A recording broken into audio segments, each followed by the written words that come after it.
Thank you for stopping by. My name is Irfan. I'm a maker. This is episode number 6 in a multi-series where I capture my beginner's journey designing and constructing an Arabic oud instrument. In my prior episodes, in episode 4, I had detailed out my entire process for the oud bowl design and construction. And then in episode number 5, I had taken one of 3 design approaches and I had expanded on that. This episode, I'm going to talk about and show the construction of the oud bowl profile templates, both the outer and the inner. And these templates are critical because everything downstream depends on the accuracy and the precision of these templates. So this is what the template looks like. Okay. This I made on a 3mm piece of tempered hardboard. You can use different materials. This other one, I've made it on a piece of 2.5mm thick plywood. But I prefer, you can use acrylic, you can use plexi, whatever material you feel comfortable with. I've started to prefer this hardboard more than the plywood. Okay, and one of the reasons is because the hardboard retains its shape better. Okay, so let's dive deeper and let me show you how I build my profile templates, and I'll also talk about some of the things I would do a little different moving forward.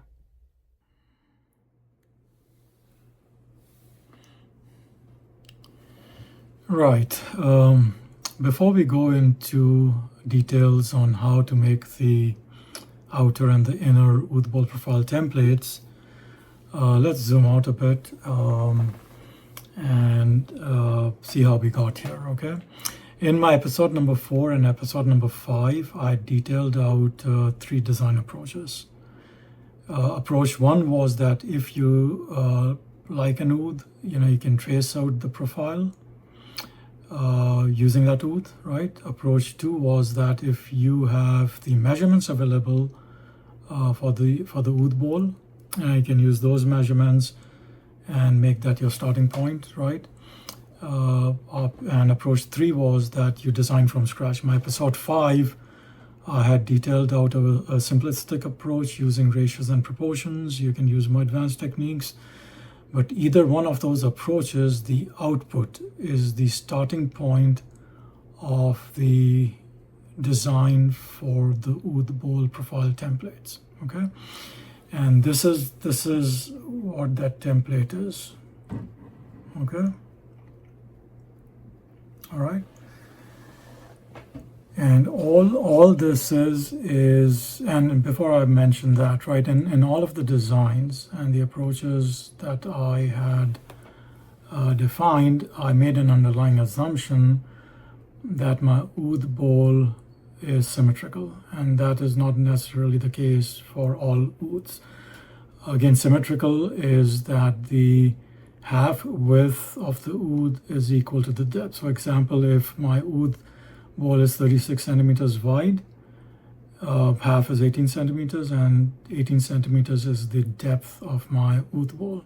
So that's the underlying assumption. Okay, now what is this profile? Okay, and I'm going to also talk about why it's important, right? Why do we care about this profile? But let's look at what this profile is. Okay, so this is the neck side of the oud bowl, and that's my tail side of the oud bowl. And all we are trying to do here is for each station, so each point along this x-axis, we are defining what this point on the arc is, right? And obviously, as you see on this profile, I have a limited number of stations. The more stations you have, the smoother this arc that you can define, right? But obviously then it's quite a bit of work, right, to identify these stations and then lay out those arc points, okay? But again, that's all it is. So for each one of these stations or points on the x-axis, I have a defined point on this arc, and then I go join these points, right, as carefully as I can, and that gives me the profile of the Uth bowl, okay? So just as an example, this is my neck. So this is station 0. This point on the arc right here, right, is on the outer, it is 25 millimeters, okay? Inner is 22.5, right? So that's the width of the rib, and I'm gonna talk in more details on how to get to that inner profile, right, inner bowl profile, and how to compensate for the rib thickness, right? But just for helping to understand what this profile is, okay? So this 25 millimeters, double that, right, is going to be the width of my neck, which is 50 millimeters. I mean, that's per design. The reason this profile is critical, right, is because everything downstream is dependent on this profile. So now let's talk about, what's the usage, why we care about this profile. So this is my neck block, okay? And the neck block profile matches the profile of this arc right here and this width right here. And when I go into my neck block and my tail block design, when I capture that, I will go into more details. Okay, this is my tail block, okay? This profile matches fairly precisely, same as the neck block. The tail block profile matches the curvature or the arc on the tail side of this profile template, right? Another example, this is a jig I made to help me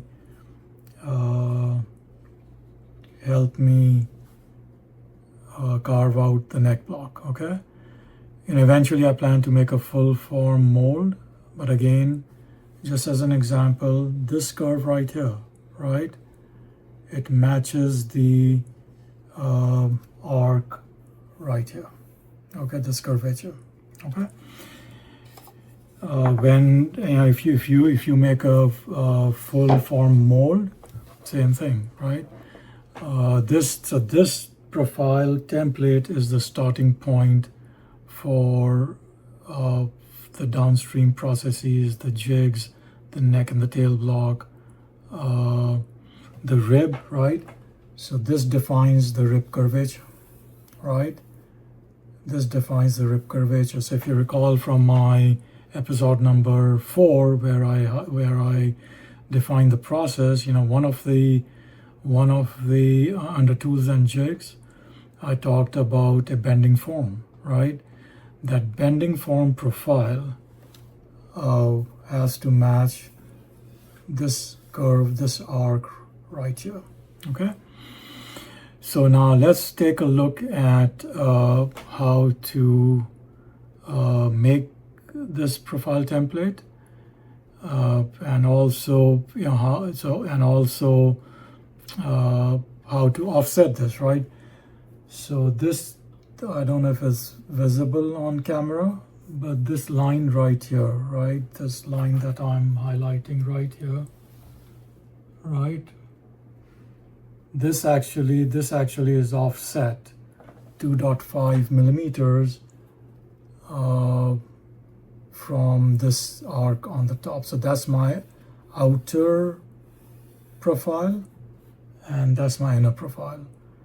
Now I'm showing this as an example. I have to I have to bring this down to the inner, right? But just for illustration, okay? So now let's take a look at how to actually go about make this. Now, one other thing on this, all I did was I used a graph paper just to make it easy for me. So I've used a graph paper and I just stuck it on using some hobby glue, right? So I can take it off if I need to. And I use that to just mark the arc points. So before I jump into the actual construction of these templates, I think it's important to mention, I keep talking about an outer and an inner Oud bowl profile template, okay? And the difference between the two is the thickness of the rib. In my design, my rib thickness is 2.5 millimeter, okay? Now, why is it important? Because the output of the design, either approach you take, you get the measurements from someone, or you trace out, or you design from scratch, right? You're gonna get the dimensions of the primary curve, which is the outer. So in this template, that's the outer, okay?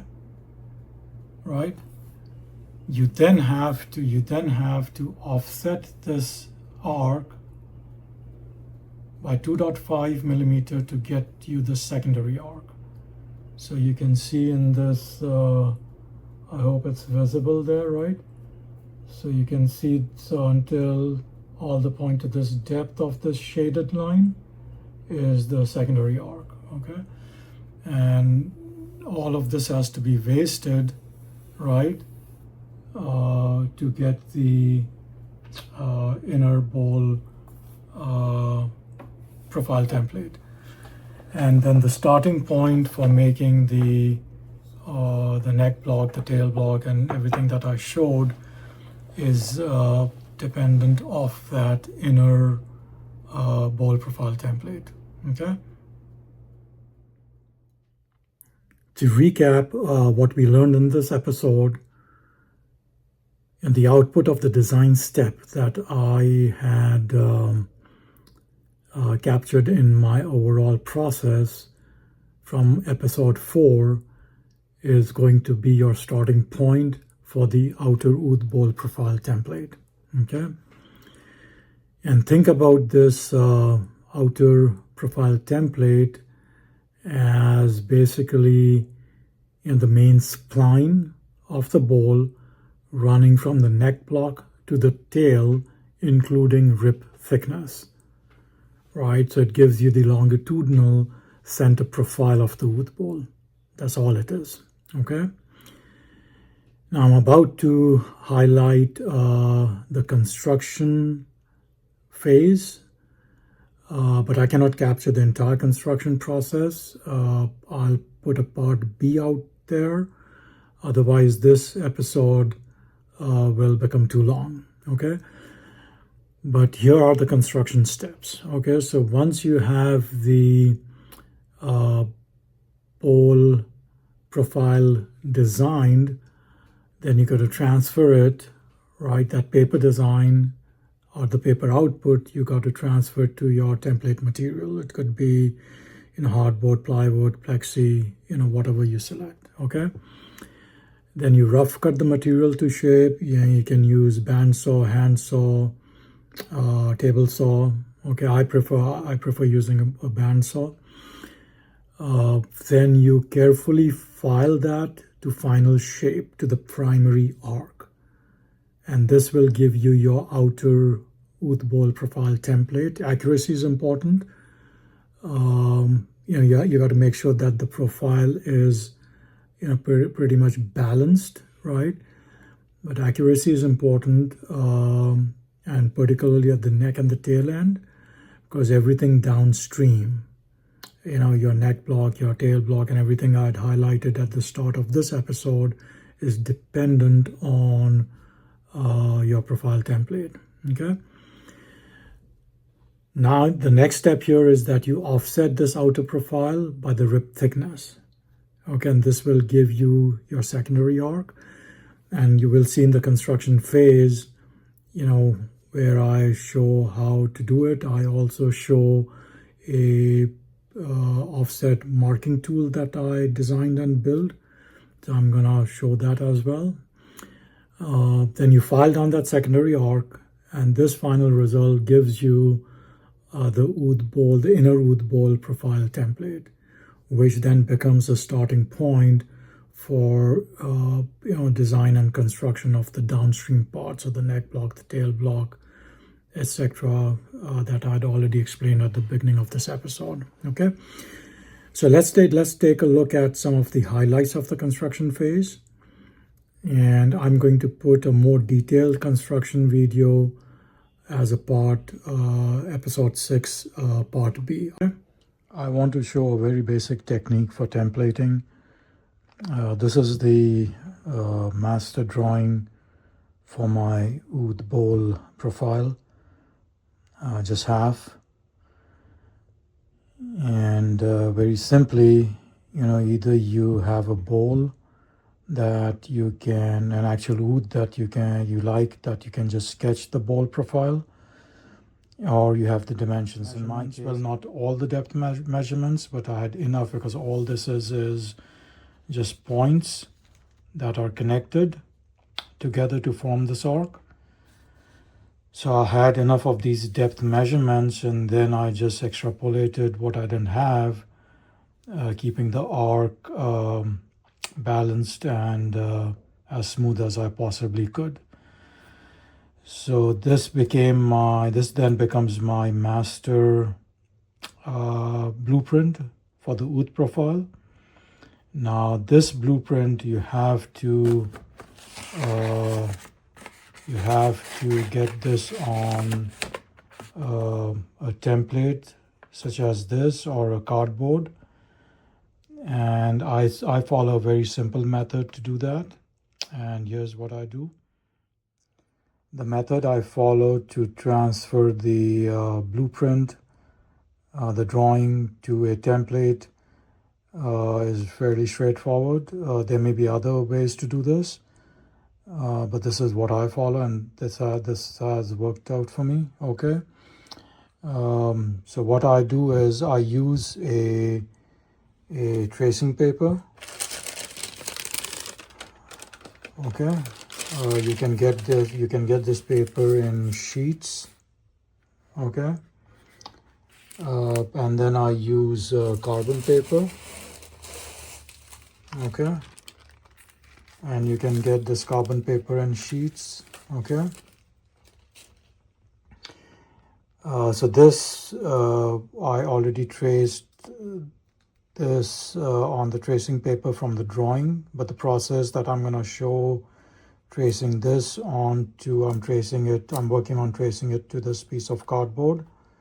It is exactly going to be the same. Okay, so I just lay the tracing paper on top, or the drawing on top. Okay, and then I have you can see this, I have my carbon paper under this drawing. I've just taped this on the corners. Okay, so it does not move on me, which is the important thing, because neither the carbon nor the drawing or the template that you are drawing it on should move during this process. Okay, so I've just taped it all around, and then I've just put these clamps on my cardboard. Okay, so to draw this, to trace this, the baseline, okay, and this neckline, that's easy, that's straight lines, right? So you just select the points, okay, and then you just use a straight edge, this one, larger one, right? and you just connect the points. So these two are fairly straightforward. Okay, now how to do this arc. Okay, you can freehand it. I don't freehand. I use some, and there's different types of curves you can use. What I use is this is an old, I don't even know, an old comb. Okay, but this has kind of a nice curve right here on this side. Okay, I should actually cut it, but okay. So what I do is, starting from the tail end, right, I just lay it as carefully as I can, and the important thing is here is, you take small steps. You don't try to do a lot at once. So you just take small steps, just keep moving this along the arc, and just keep drawing it out, okay, in small baby steps. And once you complete so you can just use a pencil, right, some sort of a lead, okay. And once you complete the sketch on the drawing, which is on the front side of the carbon, it will transfer the image onto whatever medium you're using. Like I said, either I'm using this template I'm making using a cardboard, but the same process I used to put it on this plywood. Okay, and I use a 2.5 millimeter single ply, thin ply to build my templates. Okay.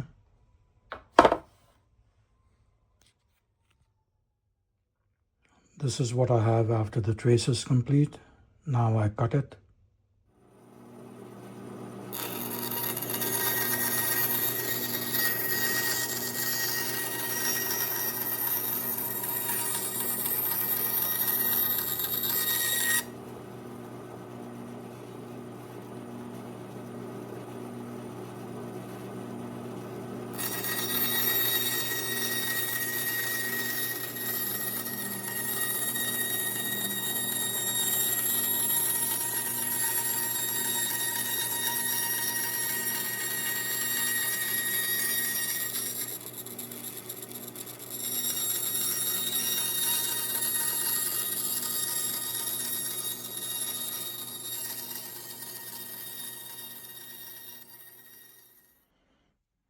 Bandsaw cut. This is as close as I'm gonna get, and then to take it up to the line, the edge is pretty ragged, but take it up to the line, I'm just gonna use my machine file. Okay.